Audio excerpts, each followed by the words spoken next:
Bismillah, Alhamdulillah, Assalamualaikum warahmatullahi wabarakatuh. Salam silaturahim, salam jumpa untuk saudaraku dimanapun berada. Semoga kita semua senantiasa dalam rahmat Allah Ta'ala, amin. Video kali ini, masih membahas polemik nasab, yaitu klan Ba'alawi yang terus ngotot mengklaim nasabnya tersambung ke Rasulullah. Dengan pengakuan itu, mereka terus-terusan mendoktrin bahwa Habib adalah sebutan untuk keturunan Rasulullah, yang harus dihormati dan dimuliakan. Atas klaim sepihak tersebut, orang-orang memiliki persepsi yang berbeda-beda. 1. Sebagian orang awam, ada yang percaya. Orang-orang yang berpikirnya tidak revolusioner. Oga pusing-pusing, cenderung, yes bos dan sendiko dawuh. 2. Sebagian besar lagi, tegas menolak. Orang-orang yang antara akal dan hatinya bertugas seperti gas dan rem. Karena bukti-bukti empiris dan ilmiah telah menggugurkan klaim mereka. Jangankan keturunan Nabi, orang Arab saja bukan. 3. Sebagian lagi, bingung. Orang-orang yang sebenarnya tahu fakta dan kebenaran tetapi di hatinya tidak mau mengakuinya. Al-Munafikun, sebagai orang yang berakal, tentu kita lebih memilih bebas merdeka menggunakan akal pikiran kita. Berpikir dengan logis, daripada hidup kok cuma mau dicekokin doktrin-doktrin sesat Habib Ba'alawi yang sangat tidak masuk akal dan sangat memuakan. Oleh sebab itu, sangat tidak berlebihan kalau kesempatan kali ini, saya akan bongkar. Sekaligus menolak doktrin-doktrin kebohongan Habib Ba'alawi dengan menunjukkan dalil-dalil yang sahih. Sehingga kebenaran akan terungkap, karena kalau tidak dibongkar, maka doktrin-doktrin kebohongan bisa berpotensi menyesatkan. Ini sangat berbahaya untuk generasi mendatang. Ingat, bahaya efek ilusi kebenaran, yaitu, kebohongan yang terus diulang-ulang lama-kelamaan seolah-olah suatu kebenaran. Tidak usah bertele-tele, langsung saja kita bongkar di sini.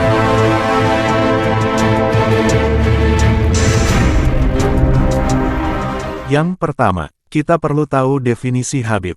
Apa dan siapa itu Habib? Definisi Habib, menurut Pak Topik. Pak Topik, sampean kan mengaku Habib. Coba dijelaskan apa dan siapa itu Habib. Habib itu yang punya nasab yang bersambung sampai Sayyidina Hasan, Sayyidina Husain, sampai kepada Siti Fatimah, sampai kepada Rasulullah. Itu Habib. Nasab itu daripada ayah, bukan dari ibu.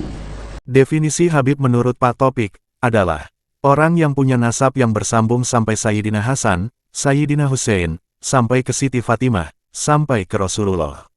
Nasab itu daripada ayah, bukan dari ibu. Lo, ndak salah Pak Topik. Coba dicermati, definisi Habib menurut sampeyan tadi, kalimat pertama kok bertentangan dengan kalimat kedua. Oke, kita ulang, reply, fokus pada kalimat kedua. Habib itu yang punya nasab yang bersambung sampai Sayyidina Hasan, Sayyidina Husain, sampai kepada Siti Fatimah, sampai kepada Rasulullah. Itu Habib.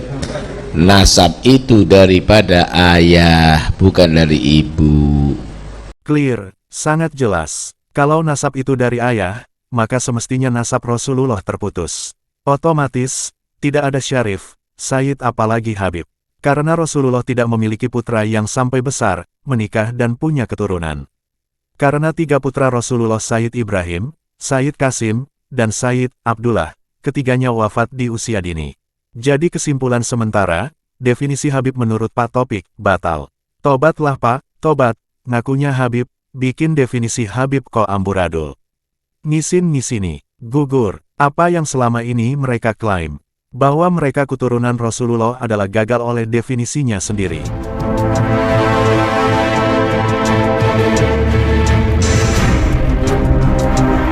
Sekarang saya coba nukil, definisi Habib. Menurut pendapat Pak Mahfud MD, banyak orang tak paham arti Habib. Habib itu adalah sebutan hormat dan sayang. Tak semua yang dipanggil Habib itu keturunan Nabi. Kecuali, kalau sudah tes DNA, baru ketahuan ya Pak, keturunan Nabi sebutannya ada 2. 1. Syarif, Syarifah, jalur Hasan. 2. Sayyid, Sayyidah, jalur Husain. Nah, merujuk definisi Pak Mahfud, Habib bukan sebutan keturunan Nabi, tapi gelar untuk orang yang dihormati. Sedangkan gelar keturunan Nabi, hanya ada 2, 1, Syarif dan 2, Sayyid. Doktrin, Habib Ba'alawi keturunan Nabi, rungkat dan palsu.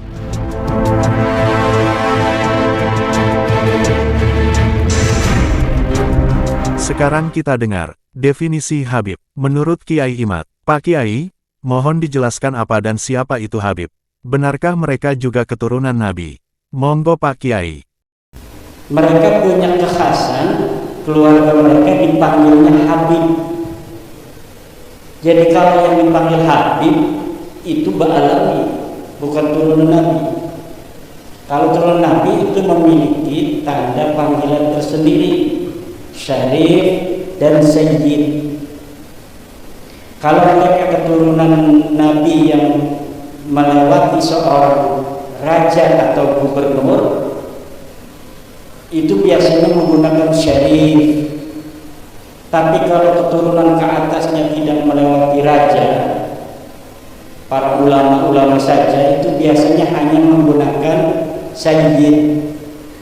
Maka syarif-syarif Mekah sebelum dikuasai oleh Wahabi itu gelarnya Syarif Makkah, karena dia selain sebagai seorang penguasa Mekah juga keturunan daripada Rasulullah Muhammad sallallahu alaihi wasallam. Terima kasih Pak Kiai atas definisinya. Semakin jelas, kalau dipanggil Habib, itu berarti marga Ba'alawi. Ingat ya, klan Ba'alawi itu bukan keturunan Nabi. Kalau keturunan Nabi yang asli, memiliki panggilan tersendiri. 1. Syarif dan 2. Sayyid. Keturunan Nabi yang pendahulunya seorang raja atau gubernur, dipanggil Syarif. Keturunan Nabi yang bukan keturunan raja, tetapi keturunan ulama, dipanggil Sayyid. Sejalan dengan pendapat Pak Mahfud MD, di sini, Kiai Imad pun menolak Habib sebagai keturunan Rasulullah. Keturunan Nabi hanya ada 2, 1. Syarif dan 2. Sayyid.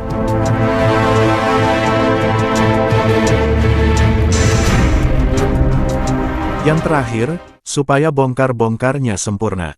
Sekarang coba nukil definisi Habib menurut Kamus Besar Bahasa Indonesia KBBI. Saya menukil definisi Habib dari Kamus Besar Bahasa Indonesia KBBI. Karena KBBI menggunakan bahasa baku yang mudah untuk dipahami. Tidak ambigu. Arti Habib menurut Kamus Besar Bahasa Indonesia KBBI adalah 1. Arti katanya adalah yang dicintai atau kekasih. 2. Panggilan kepada orang Arab yang berarti tuan, panggilan kepada orang yang bergelar Syarif atau Sayyid.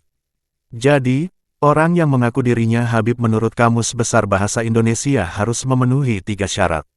1. Orang terhormat, bisa karena ilmu, karena alim dan karena imannya. Yang pasti bukan karena ngibulnya.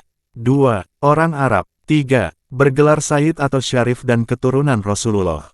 Jadi kalau orang tidak terhormat, terus minta-minta dihormati dan gila hormat, itu pasti Habib palsu. Bukan orang Arab lagi, tapi orang Yaman, ditambah lagi bukan Syarif atau Sayyid, karena tidak ada bukti ilmiah keturunan Nabi. Maka, dia atau mereka itu, hanya mengaku-ngaku saja. Jangan dipercaya, palsu susu. Kesimpulan akhirnya, bahwa dari berbagai narasumber, tegas menolak Habib sebagai keturunan Nabi. Keturunan Nabi hanya ada 2 Syarif dan Sayyid. Dan satu-satunya yang mendefinisikan Habib adalah keturunan Rasulullah hanyalah Pak Topik dan rombongannya saja. Artinya ini klaim sepihak klan Ba'alawi, dan publik pun tidak ada yang mengakui. Demikianlah saudaraku definisi Habib menurut arti kata dan definisi umum yang disesuaikan dari beberapa narasumber. Semoga bisa menambah wawasan untuk menolak doktrin sesat Ba'alawi.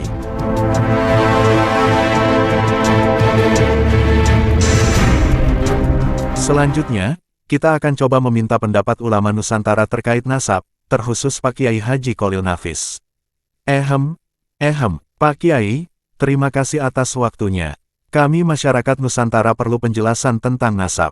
Untuk kami gunakan sebagai bahan membongkar doktrin-doktrin palsu Ba'alawi.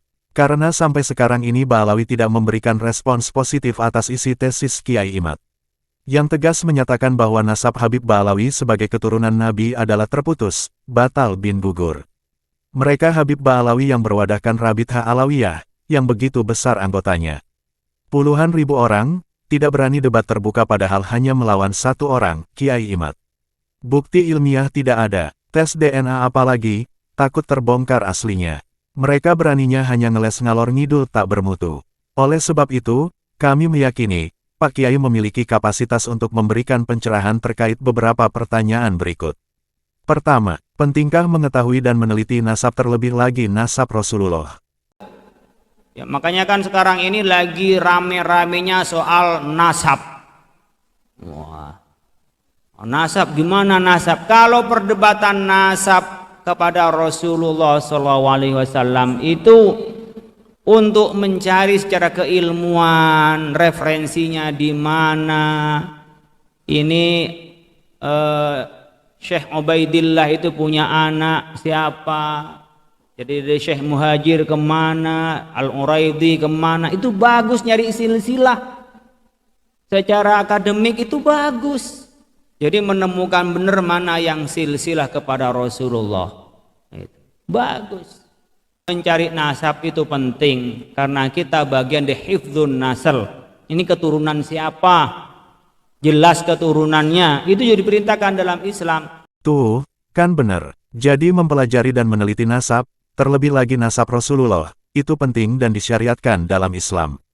Alhamdulillah, saya sangat setuju Pak Kiai. Maaf, maaf Pak Kiai, ini agak radikal. Kalau pendapat dalam video berikut ini, bagaimana Pak Kiai? Membangga-banggakan nasab Habib, padahal nasab Habib-Habiban, malah katanya bersambung ke Rasulullah lagi. Dalam tubuh kami mengalir darah suci kakek kami Rasulullah, mengalir darah Imam Ali bin Abi Thalib, mengalir darah Imam Husain. Karena di dalam tubuh kami mengalir darah Rasulullah, karena di dalam tubuh kami mengalir darah Rasulullah. Apakah penting Pak membanggakan nasab, tapi sombong-sombongan dengan nasab, meskipun nasabnya kepada Rasulullah, itu tidak baik. Apalagi nasabnya nggak jelas, disombongin lagi. Ya. Pak Kiai nyindir saya nih. Saya ndak sombong nasab kok Pak Kiai. Itu orang sono Pak Kiai, memang orangnya juga ndak jelas, apalagi nasab aslinya, lebih ndak jelas. Sudah tak jelas disombong-sombongkan lagi. Tubaat. Oh iya Pak Kiai, ini ada pernyataan serta pertanyaan menarik. Lagi-lagi mereka klaim, kalau nasab itu lebih utama di atas ilmu. Pertanyaannya, kalau dibandingkan antara nasab dengan ilmu, mana yang lebih mulia? Monggo, Pak Kiai Nafis. Karena itu Ibnu Arabi ditanya, mana yang lebih dahulukan, Sayyid jahil atau yang bukan Sayyid tapi alim? Sayyid jahil. Kenapa? Karena kalau Sayyid ini dikasih penyakit junun. Apa junun itu? Gila. Apakah hilang kesayyidannya? Enggak. Si alim kalau dikasih junun, hilang ilmunya. Syaraful ilm akan hilang dengan junun. Amma syarafun nasab tidak akan hilang ma yazul bil junun dengan junun. وقد أخبرني بعض الثقافة على عام مشايخ أبي الحسن السندي المدني رضي الله عنه معشر الكتاب الستة في الحديث وغيرها. Gurunya para guru, imamnya para imam, Abil Hasan As-Sindi Al-Madani radhiyallahu anhu, semoga Allah meridainya. Annahu su'ila fi darsi, ketika beliau lagi mengajar, beliau ditanya, man afdal, siapa yang lebih utama? Asy-syarif atau alim? Seorang sayyid, seorang habib, atau orang alim? Fasala lahu inda istidrak wa ta'ala Rasulullah. Masyaallah. Ketika beliau dengar ada yang nanya, mana yang lebih mulia ya Syekh? Mana yang lebih mulia? Orang alim atau habib? Beliau taruh kepala beliau di bawah begini. Beliau taruh kepala beliau di bawah, di debu, di tanah. Setelah itu, farafa'a, beliau angkat kepala beliau. Farafa'a ra'sahu wa qala. Beliau angkat kepalanya dan berkata, syarifun jahilun, habib bodoh, itu masih lebih utama daripada orang yang berilmu. Itu jawaban beliau. Syekh Abil Hasan As-Sindi, bukan anak yang ngomong. Tetapi nasab itu tidak lebih tinggi dari alim, dari ilmu. Yang lebih tinggi adalah ilmunya. Syukur-syukur habaib itu sudah keturunan Nabi, juga berilmu, maka dua-duanya. Tapi kalau harus dipisahkan antara ilmu dan keturunan Nabi, mana yang lebih tinggi Pak? Ilmu. Alhamdulillah, Mantap, terima kasih Pak Kiai, jadi terang benderang. Doktrin Ba'alawi rungkat, ilmu itu lebih utama dari nasab. Hai kalian, Ba'alawi, pasang kedua telinga kalian baik-baik, yang lebih utama ilmu, bukan nasab palsu. Maaf Pak Kiai, mereka masih belum kapok juga. Ini ada video lagi, entah lagi mabuk, atau kesetanan, entahlah, bilang kalau satu Habib bodoh lebih utama dari 70 Kiai alim. Dan, telapak kaki Habib kotor, Habib nakal, narkoba, maksiat lebih mulia dari kepala Kiai bersorban. Kan ini doktrin parah dan sesat. Pak Kiai, monggo dicerahkan. Habib sering bilang, belajar sama satu Habib, sama ukurannya belajar dengan 70 Kiai. Betul nggak Habib? Satu Habib, walaupun Habibnya jahlun, maksudnya bodoh kata Habib, itu ukurannya perbandingannya amat 70 Kiai yang alim. Hello, sadar tong, sadarlah.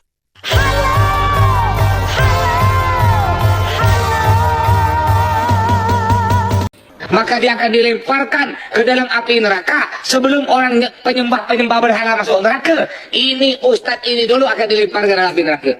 Di antaranya ustadz tak punya akhlak, ustadz yang kurang ajar kepada para habaib. Telapak kaki Habib yang nakal, telapak kaki Habib yang narkoba, yang maksiat, yang nakal, yang kotor, dibandingkan kepala kiai yang pakai sorban, masih lebih mulia telapak kaki Habib yang maksiat tersebut. Hello, astagfirullah. Parah, sadarlah tong, otong, doktrin Mugateli.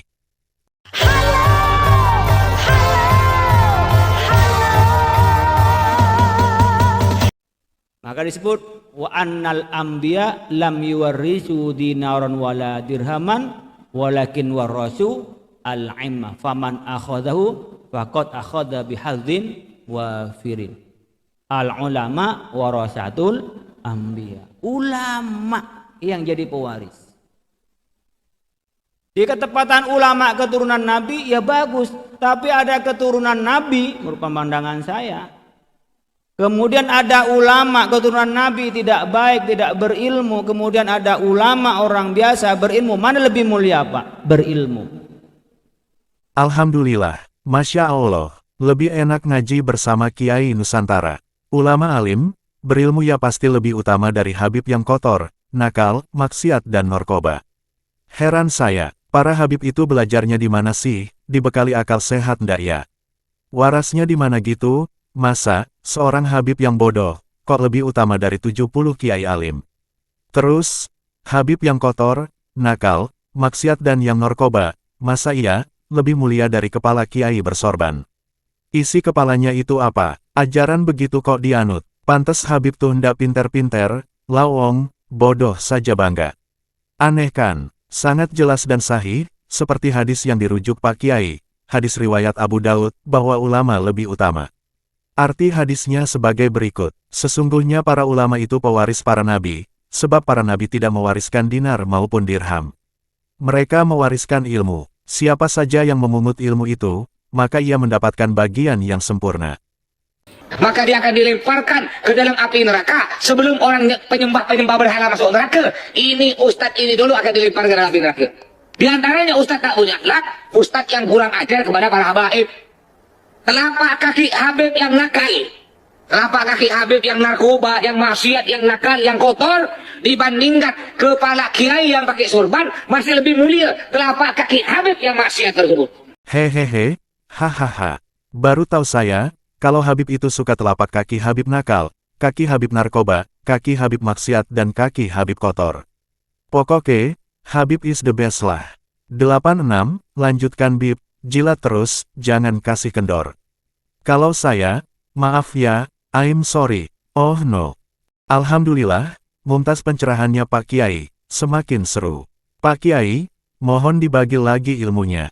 Benarkah orang yang bernasab ke Rasulullah, otomatis akan mendapatkan syafaat atau pertolongan Rasulullah nanti di akhirat? Seperti Abu Lahab, dan kanan putra Nabi Nuh, alaihi salam.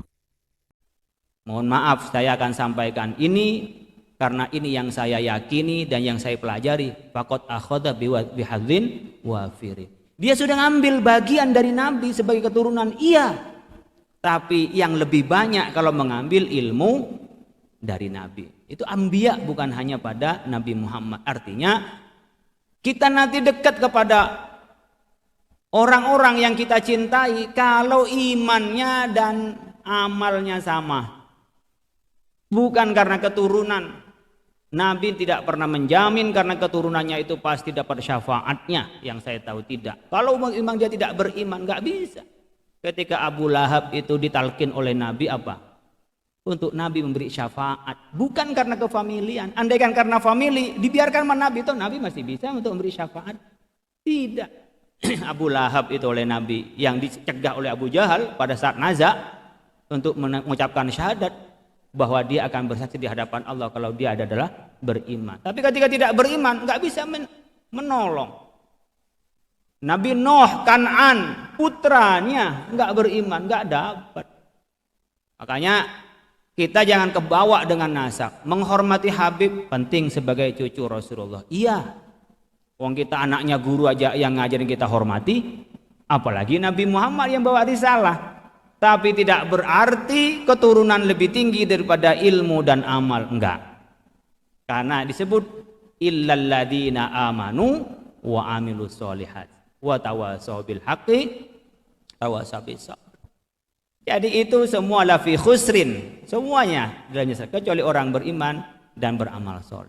Kemudian disebutkan juga wa ma kana Muhammadun aba ahadim min rijalikum walakin Rasulullah wa khataman nabi. Jadi tidak bisa masuk karena keturunan itu menjadi prioritas di dalam keimanan kita. Tidak, yang prioritas dalam kita adalah iman dan amal. Tapi kita ini jangankan kepada cucu Rasulullah, kepada orang lain kita menghormati. Tapi jangan sampai nasab melebihi ilmu, iman dan amal. Jangan sampai.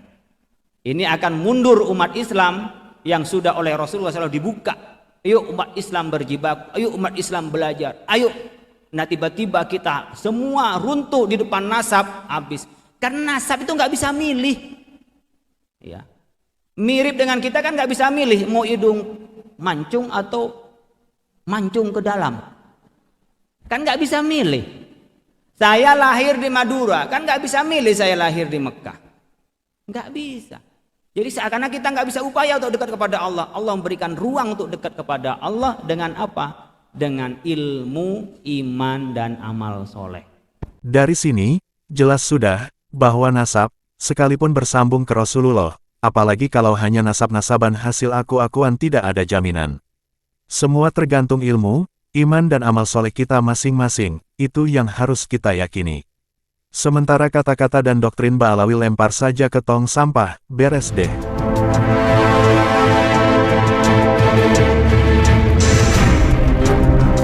Baik, untuk lebih meruntuhkan doktrin nasab Ba'alawi, bahwa nasab bukan yang paling utama dan bukan suatu jaminan. Berikut dihadirkan dalil-dalil yang sahih. Aneh, jika mereka Ba'alawi tuli dan buta atas dalil-dalil sahih berikut ini. 1. Firman Allah Ta'ala dalam Al-Quran Surat Al-Hujurat, ayat 13. Hai manusia, sesungguhnya kami menciptakan kamu dari seorang laki-laki dan seorang perempuan dan menjadikan kamu berbangsa-bangsa dan bersuku-suku supaya kamu saling kenal-mengenal. Sesungguhnya orang yang paling mulia di antara kamu di sisi Allah ialah orang yang paling takwa di antara kamu. Sesungguhnya Allah Maha Mengetahui lagi Maha Mengenal. Berikut adalah tafsir Al-Quran dari beberapa ulama. 2. At-Tabari rahimahullah berkata, sesungguhnya yang paling mulia di antara kalian, adalah yang paling tinggi takwanya pada Allah, yaitu dengan menunaikan berbagai kewajiban dan menjauhi maksiat. Bukanlah yang paling mulia dilihat dari rumahnya yang megah atau berasal dari keturunan yang mulia. Tafsir At-Tabari, 21:386. 3. Ibnu Katsir rahimahullah berkata, sesungguhnya kalian bisa mulia dengan takwa dan bukan dilihat dari keturunan kalian. Tafsir Al-Quran Al-Ashim, 13:169. 4. Sahabat Ibnu Abbas radhiyallahu anhuma berkata, mulianya seseorang di dunia adalah karena kaya, namun mulianya seseorang di akhirat karena takwanya. Demikian dinukil dalam tafsir Al-Baghawi. Ma'alimut Tanzil, 7:348. 5. Kata Al-Alusi, ayat ini berisi larangan untuk saling berbangga dengan keturunan. Al-Alusi rahimahullah berkata, sesungguhnya yang paling mulia dan paling tinggi derajatnya di antara kalian di sisi Allah di dunia maupun di akhirat adalah yang paling bertakwa. Jika kalian ingin saling berbanggalah dengan takwa kalian. Ruhul Ma'ani, 19/290. 6. Dalam tafsir Al-Bahar Al-Muhit 10/116 disebutkan, sesungguhnya Allah menjadikan kalian sebagaimana yang disebutkan dalam ayat, yaitu ada yang berasal dari non-Arab dan ada yang Arab. Hal ini bertujuan supaya kalian saling mengenal satu dan lainnya walau beda keturunan. Janganlah kalian mengklaim berasal dari keturunan yang lain. Jangan pula kalian berbangga dengan mulianya nasab bapak atau kakek kalian. Salinglah mengklaim siapa yang paling mulia dengan takwa. 7. Muhammad bin Ali As-Syaukani rahimahullah berkata, sesungguhnya yang paling mulia di antara kalian adalah yang paling bertakwa. Yang bertakwa itulah yang berhak menyandang kemuliaan, yaitu lebih mulia dari orang yang tidak memiliki sifat takwa. Dialah yang paling mulia dan tinggi kedudukannya di sisi Allah. Jadi, klaim kalian dengan saling berbangga pada nasab kalian yang mulia, maka itu bukan menunjukkan kemuliaan. Hal itu tidak menunjukkan seseorang lebih mulia dan memiliki kedudukan utama di sisi Allah. Fathul Qadir, pukul 7.20. 8. Dalam tafsir Al-Jalalain 528 disebutkan, janganlah kalian saling berbangga dengan tingginya nasab kalian. Seharusnya kalian saling berbangga manakah di antara kalian yang paling bertakwa. 9. Syekh As-Sa'di rahimahullah berkata, Allah menjadikan kalian berbeda bangsa dan suku, ada yang Arab dan ada yang non-Arab, supaya kalian saling mengenal dan mengetahui nasab satu dan lainnya. Namun kemuliaan diukur dari takwa. Itulah yang paling mulia di antara kalian di sisi Allah, yang rajin melakukan ketaatan dan menjauhi maksiat. Standar kemuliaan di sisi Allah bukan dilihat dari kekerabatan dan kaum, bukan pula dilihat dari sisi nasab yang mulia. Allah pun Maha mengetahui dan Maha mengenal. Allah benar-benar tahu siapa yang bertakwa secara lahir dan batin, atau yang bertakwa secara lahiriah saja, namun tidak secara batin.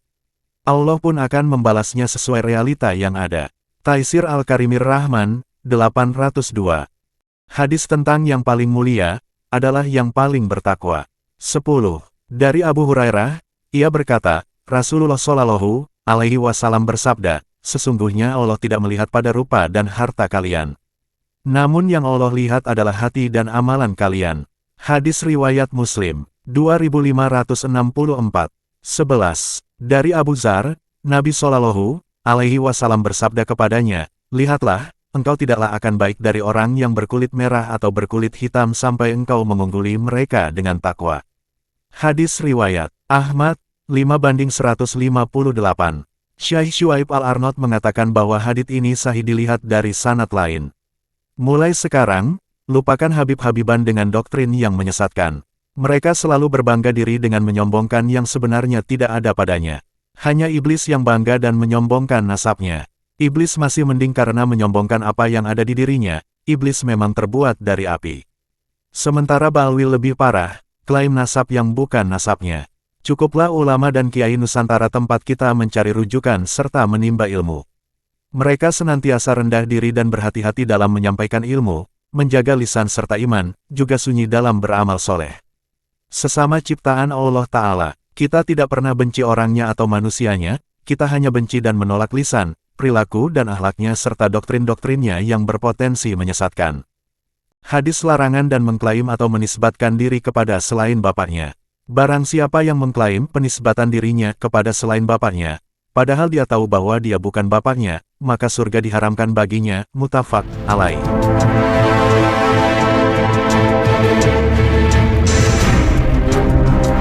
Alhamdulillahirobbil alamin, akhirnya sampai juga kita pada akhir ulasan untuk mengambil kesimpulan. Sebagai kesimpulan dan sekaligus penutup, cukuplah dua buah hadis sebagai renungan. Pertama, hadits Rasulullah yang diriwayatkan Abu Hurairah, bahwa Rasulullah tidak dapat melakukan pembelaan atas diri putrinya di hadapan Allah Ta'ala. Artinya, hai Fatimah binti Muhammad, sungguh aku takkan cukup sebagai pembelamu di hadapan Allah. Hadis kedua, hadis riwayat Bukhari dan Muslim, bahwa Rasulullah sendiri sangat keras kepada diri putrinya.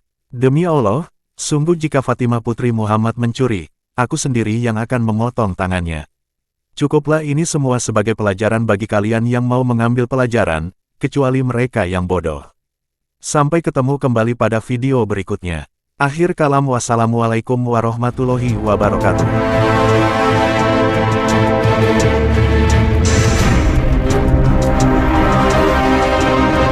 Satu hal lain yang harus menjadi perhatian kita semua, bahwa bukan karena seseorang itu merupakan keturunan dari baginda Rasul sallallahu alaihi wasallam lalu kemudian kita membenarkan segala ucapan dan perbuatannya. Kita memang ketika menghormati seseorang maka sangat normal, sangat manusiawi, bahkan lumrah dan wajar kita pun menghormati para keturunannya, anak-anaknya, cucu-cucunya dan seterusnya. Akan tetapi menghormati di sini tidak sampai kepada derajat mengkultuskan, sehingga apapun yang diucapkan dan diperbuat semuanya dibenarkan. Ma'asyiral muslimin rahimani wa iyyakumullah. Nabi kita adalah seorang insan yang maksum dan mulia, tetapi sadarilah bahwa keturunan-keturunan beliau tidaklah mewarisi kemaksuman tersebut, sehingga jika mereka melakukan satu kesalahan maka wajar karena mereka tidak maksum. Dan ketika mereka melakukan kesalahan bukan karena mereka keturunan Nabi lalu kita membenarkan dan membela, melainkan wajib hukumnya kita tegur dan nasihati serta tindak dengan adil dan tegas, sebagaimana sabda Rasulullah sallallahu alaihi wasallam sendiri, "Lau anna Fatimah bint Muhammadin saraqat laqata'a Muhammadun yadaha." Apabila Fatimah binti Muhammad, Siti Fatimah alaihi salam radhiyallahu anha, putri kandung langsung baginda Rasul sallallahu alaihi wasallam, Nabi bersabda, apabila putriku itu yang bernama Fatimah yang sangat mulia itu mencuri, hasyalillah, maka aku akan memotong tangannya. Itu putri langsung. Andai kata wal'iyazubillah melakukan satu kesalahan, tidak boleh dibela, tidak boleh dibenarkan, melainkan harus ditindak dengan setegas-tegasnya. Itu putri Nabi. Bagaimana dengan keturunan cicit-cicit dan yang lebih jauh lagi?